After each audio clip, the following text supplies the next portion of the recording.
नमस्कार विद्यार्थी मित्रों, आज हम पढ़ेंगे इकाई 4 कर्मयोगी लाल बहादुर शास्त्री, जिसके लेखक है शंकर दयाल शर्मा। कर्मयोगी कर्मयोगी किसे कहते हैं? तो सदा फल की अपेक्षा न रखकर कर्म करने वाले को कर्मयोगी कहा जाता है, या कर्म मार्ग का अनुसरण करने वाला, जिसे हम कर्मयोगी कह सकते हैं। भारत के 9वें राष्ट्रपति श्री शंकर दयाल शर्मा का जन्म भोपाल, मध्य प्रदेश में हुआ था। उनकी आरंभिक शिक्षा मध्य प्रदेश में हुई और आगे की पढ़ाई उन्होंने क्रमशः आगरा, इलाहाबाद तथा लखनऊ विश्वविद्यालय में की तथा MA LLB की उपलब्धियां प्राप्त की।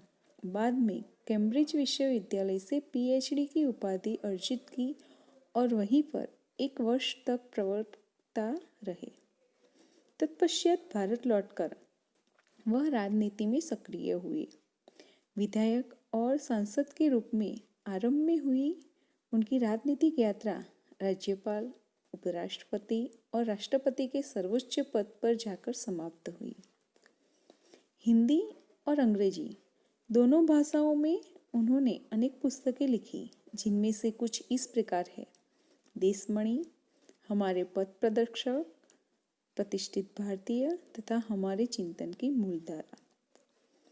कर्मयोगी लाल बहादुर शास्त्री रेखाचित्र में लेखक शास्त्री जी के व्यक्तित्व का विश्लेषण करते हुए यह निष्कर्ष प्रस्तुत करते हैं कि अपनी कर्मठता के गुण के कारण लाल बहादुर शास्त्री एक अति सामान्य परिवार से उठकर देश के प्रधानमंत्री पद तक पहुंचे। वे कर्म को ही ईश्वर मानते थे और कर्म के प्रति अटल आस्था एवं संपूर्ण समर्पण उनके जीवन विकास का मूलाधार था। इस इकाई में समाविष्ट मूल्य है समर्पण भावना, कर्तव्य निष्ठा, कर्मठता और सेवा। शास्त्री जी के नाम के साथ कर्मयोगी विशेषण जोड़ना बिल्कुल उपयुक्त यानी कि उचित है, क्योंकि मुझे तो उनका सारा जीवन ही कर्म से भरा हुआ मालूम पड़ता है। शास्त्री जी सामान्य परिवार से ऊपर उठकर देश के प्रधानमंत्री के जिस महत्वपूर्ण पद तक पहुंचे, उनका रहस्य उनके कर्मयोगी होने में ही छुपा हुआ है। वे उन लोगों में भी नहीं थे जो भाग्य पर भरोसा करके बैठे रहते हैं। कुछ लोग ऐसे होते हैं जो मेरा नसीब जैसा है वैसा, जो भाग्य पर ही भरोसा करके बैठे रहते हैं कि मेरे नसीब में जो लिखा है वही होगा, और अचानक कभी सफलता मिल जाती है। बल्कि वे उन लोगों में से थे जिसको अपनी हथेली की लकीरों के बजाय अपने चिंतन और कर्म की शक्ति पर अधिक भरोसा होता है। भरोसा यानी कि विश्वास होता है, और वे क्रमशः अपने जीवन का रास्ता बनाते हुए आगे बढ़ते हैं। शास्त्री जी के लिए कर्म ही ईश्वर था और इसके प्रति बिना किसी फल की आशा किए संपूर्ण भाव से समर्पित रहते थे। यहाँ तक कि जब भी उन्हें फल की प्राप्ति के अवसर मिले, तब भी उन्होंने उस और हमेशा उपेक्षित दृष्टि ही रखी। उनका जीवन दर्शन गीता के निष्काम कर्मयोगी का प्रतिरूप था। जीवन दर्शन यानी कि जीवन की अपनाई हुई विचारधारा, जिसे जीवन दर्शन कहा जाता है, जो गीता के निष्काम कर्मयोगी का प्रतिरूप था। इसीलिए मैं समझता हूँ कि उन्हें केवल कर्मयोगी के बजाय निष्काम कर्मयोगी कहना कहीं अधिक उपयुक्त होगा। अपने उद्देश्य के प्रति दृढ़ आस्था, उस उद्देश्य को प्राप्त करने के लिए कर्म का भाव तथा उस कर्म के प्रति संपूर्ण समर्पण, ये 3 बातें मुझे उनके संपूर्ण चरित्र तथा जीवन दर्शन में दिखाई पड़ती हैं। 3 बातें हैं जो कर्मयोगी लाल बहादुर शास्त्री के जीवन दर्शन में दिखाई पड़ती है। वो है अपने उद्देश्य के प्रति दृढ़ आस्था उस उद्देश्य को प्राप्त करने के लिए कर्म का भाव तथा उस कर्म के प्रति संपूर्ण समर्पण, ये 3 बातें लेखक कहते हैं कि उनके संपूर्ण चरित्र तथा जीवन दर्शन में दिखाई पड़ती है। जो शास्त्री जी मानते थे कि जीवन में सफल होना हो, किसी भी क्षेत्र में सफल होने के लिए समर्पित भाव से कर्म करना जरूरी है और कर्म के प्रति मन में भक्ति भी होनी चाहिए। अपने एक भाषण में उन्होंने इसी तरह के विचार व्यक्त करते हुए कहा था कि यहाँ तक कि भले ही आप राजनीतिक क्षेत्र या सामाजिक क्षेत्र या किसी अन्य क्षेत्र में कार्य करते हैं, यदि आप उसमें सफल होना चाहते हैं तो अपने दायित्वों का पूरी तरह से निर्वाह करना चाहते हैं तो आपके कार्य और समर्पण तथा भक्ति और कर्म में समन्वय होना चाहिए। मैं शास्त्री जी की सफलता का रहस्य उनके इसी महत्वपूर्ण चिंतन में मानता हूँ। साथ ही यह भी मानता हूँ कि किसी भी व्यक्ति, समाज और देश के विकास का रहस्य इसी भक्ति और कर्म के सिद्धांत में निहित है। शास्त्री जी का संपूर्ण जीवन श्रम, सेवा, सादगी और समर्पण का अनुपम उदाहरण है। उनका संपूर्ण जीवन उन्होंने श्रम किया, सेवा की और सादगी से रहे और समर्पण का उदाहरण बन गया है। उनके ये युग केवल उनके कार्यों और विचारों में ही अभिव्यक्त नहीं पाते हैं, बल्कि उनको देखने से ही इन सभी भावों का एहसास हो जाता है कि उनके अपने व्यक्तित्व में विचारों का अनोखा समन्वय था। वे जो कुछ कहते थे वही करते थे। शास्त्री जी में विशेषता थी कि वे जो कुछ कहते थे वही करते थे। जो कुछ भी करते थे वह एकमात्र राष्ट्र के लाभ की भावना से प्रेरित होकर करते थे। और मुझे लगता है कि यह उनके चरित्र की एक बहुत बड़ी विशेषता थी, जिसके कारण देशवासी उन पर इतना अधिक विश्वास करते थे और उन्हें चाहते भी थे।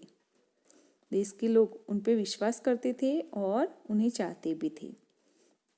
पंडित नेहरू की समृद्ध राजनीतिक विरासत को संभालना और उसे आगे ले जाने का काम कम कठिन नहीं था, लेकिन देश ने उस समय यह साफ साफ देखा कि उसे संभालने की ताकत शास्त्री जी में ही है और शास्त्री जी ने अपने निर्मल चरित्र और दृढ़ संकल्प शक्ति द्वारा देश की इस आकांक्षा को पूरा किया।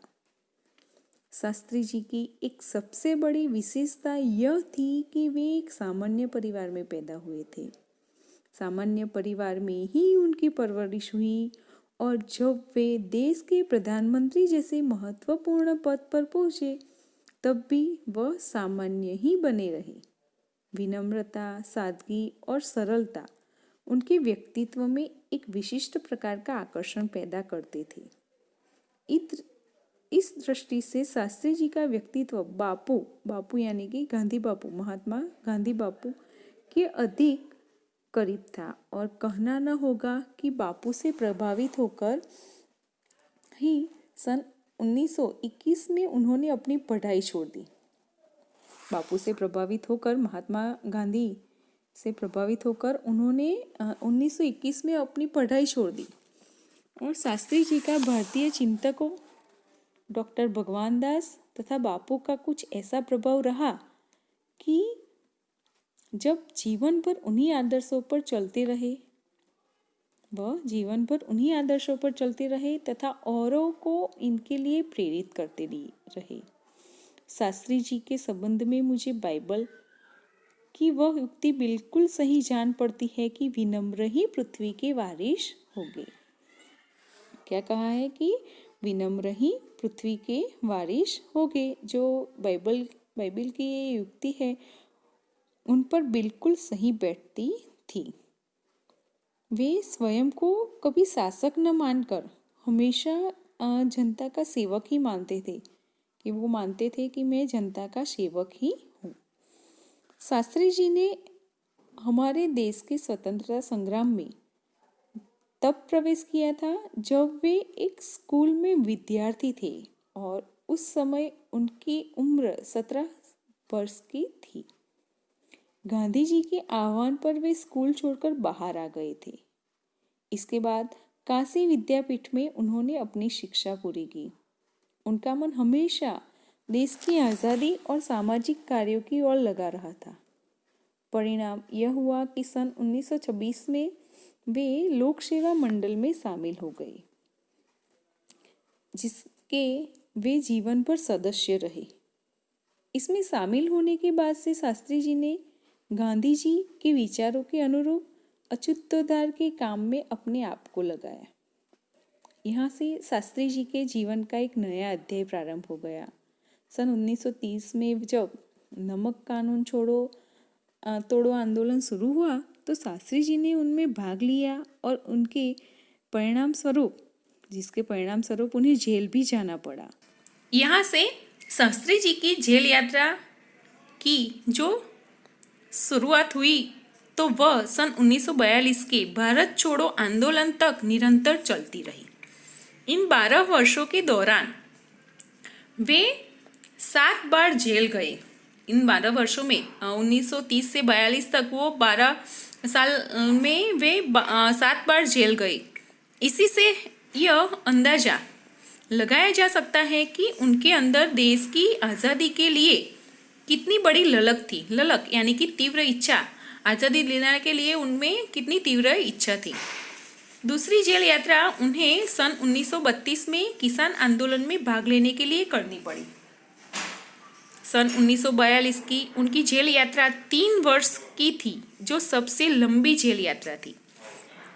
इस दौरान यानी कि दरमियान शास्त्री जी जहां एक और गांधी जी द्वारा बताए गए रचनात्मक कार्यों में लगे हुए थे, इस दौरान शास्त्री जी जहां एक और गांधी जी द्वारा बताए गए रचनात्मक कार्यों में लगे हुए थे, वहीं दूसरी ओर पदाधिकारी के रूप में जनसेवा के कार्यों में भी लगे रहे।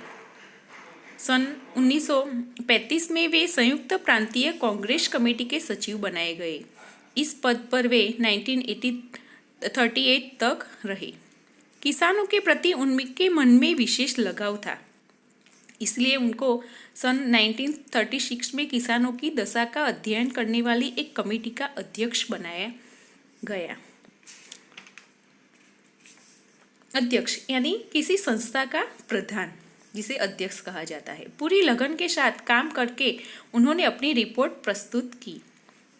उसमें जमींदारी उन्मूलन पर विशेष जोर दिया। उन्मूलन यानी कि जड़-मूल से नष्ट करना, जिसमें जमींदारी को जड़-मूल से नष्ट करने पर विशेष जोर दिया गया। इसके बाद के 6 वर्षों तक वे इलाहाबाद की नगरपालिका से किसी न किसी रूप में जुड़े रहे।